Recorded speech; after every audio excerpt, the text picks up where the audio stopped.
my 1990 Jeep Cherokee, last of the Remix years, and this section is going to cover the air conditioner not working when it's hot out.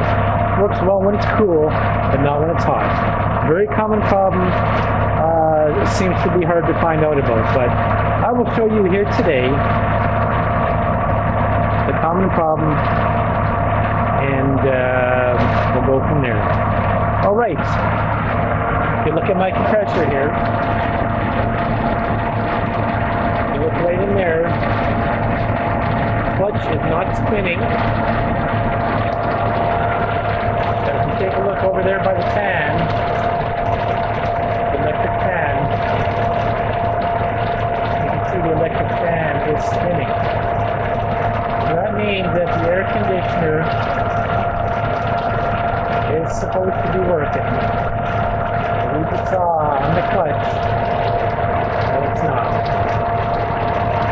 So to prove this particular issue, which is a common one, I'm going to use my handy dandy adjustment tool to prove what the problem is. So just in review, let's see that the clutch is not spinning. I'm going to take my adjustment tool, that's the mallet, I'm going to tap right there, and you will see that the clutch will kick in, and we'll actually hear it as well too. Okay, be ready for it. Did you hear that click? And you can actually see that the clutch is now spinning. So that proves that this compressor is the issue that causes it not to work when it's hot out. And the reason explained is that there are 3 shims within this clutch assembly. 3 shims in there, one too many. One needs to be removed and the air gap adjusted, and then all will be well. We heard the clutch kick out there again. You can see the electric fan is stopped. Just wait for it to kick in. Let it cycle. There we go. The electric fan just kicked in, and the clutch did not. Then freaking clutch. There we go again.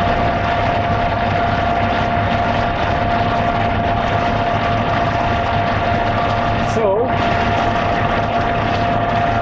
that is that issue. That compressor needs to be taken out. It's going to be hard to work on it in there like that.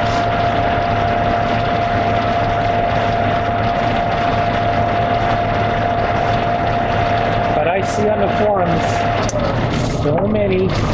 It took me a little bit of research and waiting for the answer to pop up. But that is it. When the air conditioner is working, this particular line is nice and cold and frosty, you can actually see. Down there, normally should see a little bit of bubbling.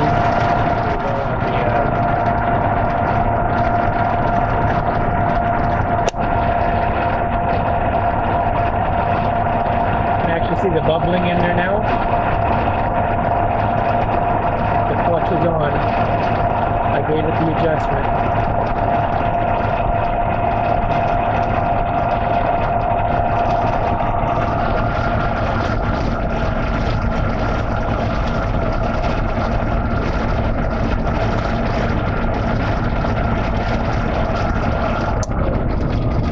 Heard that clutch kick out.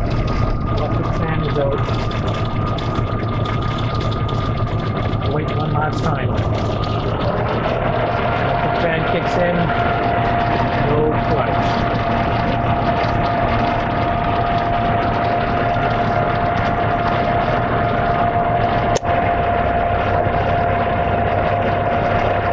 Can't be standing here doing that all the time. Gotta solve it.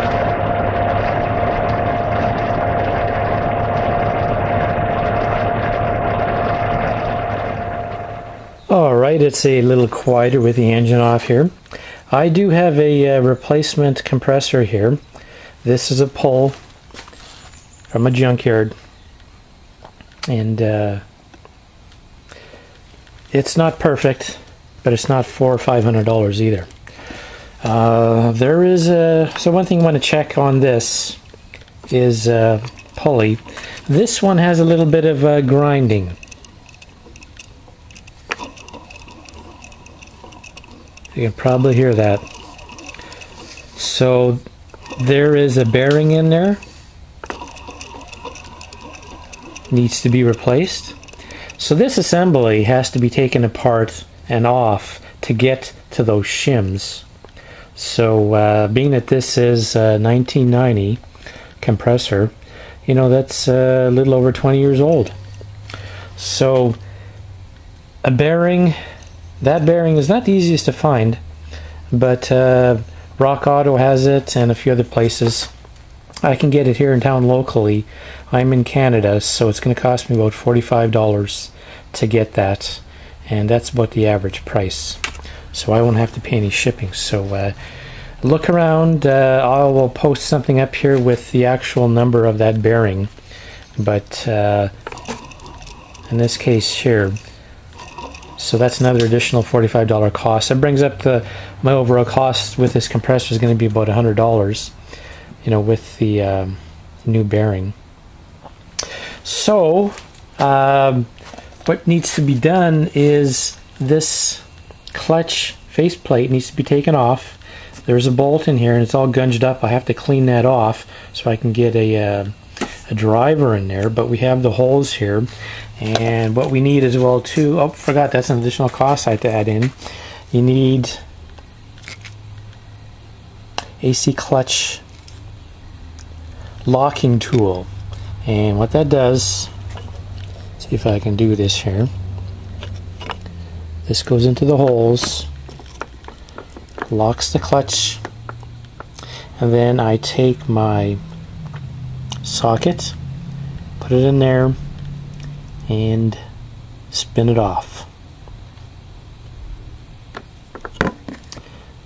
So I didn't have this tool, so that cost me another 20 bucks to get that shipped. I found on, where did I get this from? I got this from Amazon. It was the best price. It was 10 bucks plus 10 bucks for shipping. Otherwise everybody was charging 20 bucks and 30 bucks and up for shipping. So got that tool as well, so you need that.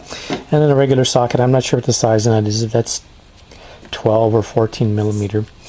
But once I clean this up here and take that off, then this slides off, put on my new bearing, remove the one shim, and then I need to have a feeler gauge, and this particular gap here needs to be, I think, 0.006 of an inch, and that's the issue right now, is because the gap is too big, and that's why the clutch does not engage.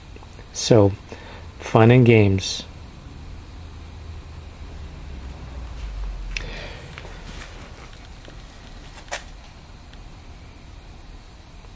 Of course, if you have to you know, take this off the engine, of course we're going to have to vacuum out all the coolant, not the coolant, but the Freon, the R12 or 134, if you got that in there. Vacuum that out, get out the moisture, put this, or take it off, do the work, put it back on, and then get it plugged back in. So at best it's going to cost you a couple $100 and go from there. Probably if you have the dealer work in this, they're probably going to charge you you know, $700 and up. So might be able to save yourself a little bit of time